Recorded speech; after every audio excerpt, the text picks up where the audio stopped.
तो दोस्तों, राजस्थान में कला कौशल की कोई भी कमी नहीं है। अगर यहाँ की कला कौशल की बात की जाए तो मैं यहाँ बताना ज़रूरी समझूंगा कि कौशल्या शर्मा जी ने 12 का नाम न सिर्फ राजस्थान में बल्कि देश विदेश में भी किया। जी हाँ, उनके अंदर एक बहुत ही बेहतरीन कला थी जिसका नाम है मांडना कला। जी हाँ दोस्तों, आप सब लोग मांडने के बारे में तो सुने होंगे। अगर आप लोग पुराने परिवेश से जुड़े हुए हैं, अगर आप गांव के परिवेश से जुड़े हुए हैं, पुरानी पीढ़ियों के साथ जुड़े हुए हैं, आपका जुड़ाव है, आपका लगाव है, तो आपने मांडने के बारे में भी ज़रूर सुना होगा।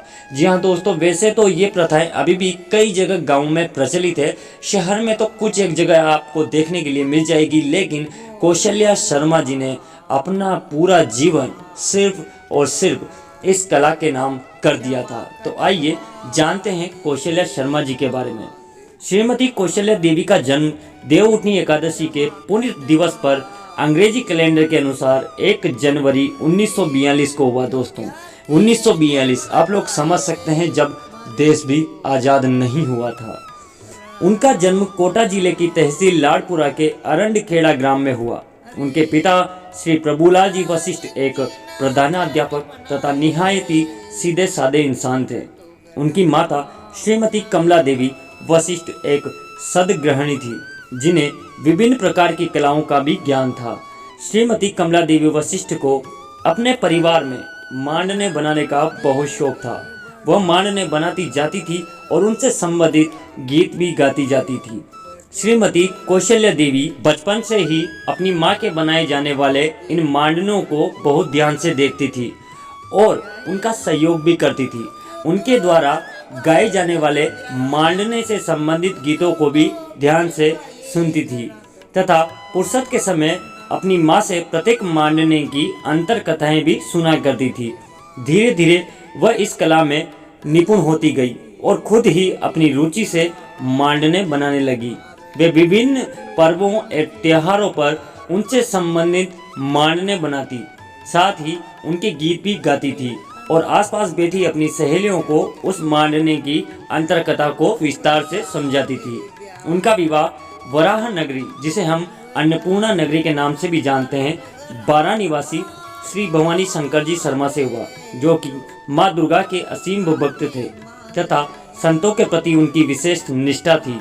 ससुराल में आने के बाद भी उन्होंने अपनी मांडना कला को जारी रखा। कौशल्या देवी संयुक्त परिवार में अत्यधिक विश्वास रखती थी, इसलिए उन्होंने अपने सभी पुत्र और पुत्रों, देवर देवरानियों को एक साथ रहना सिखाया। इस्ताना भाव के कारण परिवार से जब भी कोई सदस्य दूर जाने की सोचते, वह दुखी होकर रोने लग जाती थी। वह चाहती थी कि सभी मेरे आंखों के सामने एक साथ रहें। कौशल्या देवी एक मानक कलाकार के साथ हास्य विनोद, आत्मिक अभिनय, ड्रामा, नृत्य, संगीत, लोकगीत सभी में प्रवीण थी। अतिथि सत्कार उनके अंदर कूट कूट कर भरा हुआ था।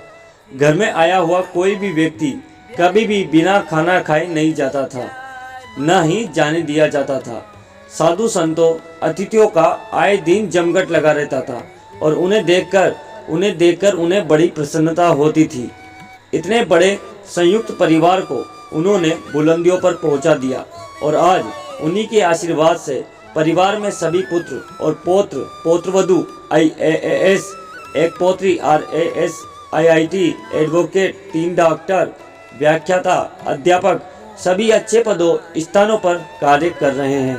कौशल्या देवी बहुत सहज, सरल, हंसमुख, सहनशील एवं गरीबों के प्रति करुणा एवं दया की प्रतिमूर्ति थी। वे अपने मांडनों को समय के साथ साथ मोहल्ले की और आस पड़ोस की महिलाओं को भी सिखाने लगी।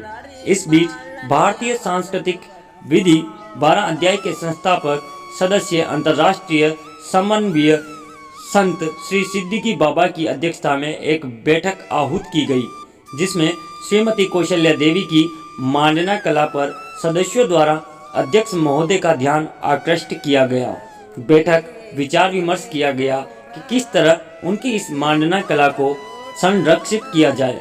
दोस्तों, संरक्षित वाली बात मैं यहाँ पर आप लोगों को बताने वाला हूँ, क्योंकि आप लोगों को पता है कि धीरे धीरे हमारी संस्कृति अब बिछड़ती जा रही है, हमसे पिछड़ती जा रही है। तो दोस्तों, उसी के बारे में यहाँ पर इस चीज़ को संरक्षित किस तरीके से किया जाए। यही बात चल रही थी, क्योंकि भारतीय सांस्कृतिक विधि के उद्देश्यों में मूर्त और अमूर्त विरासत को संरक्षण करने का प्रावधान है।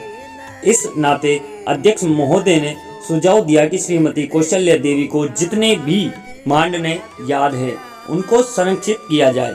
इससे संबंधित एक प्रस्ताव बनाकर केंद्रीय कार्यालय इंटेक नई दिल्ली को भेजा जाए। बैठक में लिए गए प्रस्ताव के अनुसार केंद्रीय कार्यालय इंटेक नई दिल्ली को मांडनों के संरक्षण का प्रस्ताव बनाकर भिजवाया गया, जिसे chairman Indian national trust for arts and culture heritage नई दिल्ली द्वारा सहमति प्रदान कर दी गई। इसके पश्चात भारतीय संस्कृति निधि 12 द्वारा श्रीमती कौशल्या देवी से उनके मांडनों को सुरक्षित रखने एवं नई पीढ़ी को भी इस कला के बारे में जानकारी मिले, इस उद्देश्य से अनुरोध किया गया तथा उन्हें सामग्री उपलब्ध कराई गई। लगभग 3 महीने में श्रीमती कौशल्या देवी ने विभिन्न पर्वों एवं त्योहारों पर आधारित 100 मांडने बना दिए। मांडने बनाने का स्थान, महत्व एवं तिथि का वर्णन भी साथ साथ ही संरक्षित करवाया गया। उनके द्वारा बनाए गए मांडनों में बहुपूजनी, बड़ा पगलिया, छोटा पगलिया, मंझला पगलिया, बाजोट, 3 तरह के गुणा, जोड़ मांडने, 2 तरह के डोली मांडने, श्रवण कुमार, तीज का झूला, तेल पानी, तुलसी बड़ला, 5 बीजनी, पंचना रेल, पनिहारी, फूल बेल, पांडा, मोरा को जोड़ो, कुंडी ज्वाहरा, खांडो, 4 केरी, ढोल नगारा, दीपक चौक, चौपड़, जांजम, चढ़स, छाछ, बिलोदनी, बेलोकी, झूल, बीजनी, बावड़ी चौक, फूल चौक, आंगन चौक, तुलसी बरडो, बहु पसारो, बाजोट,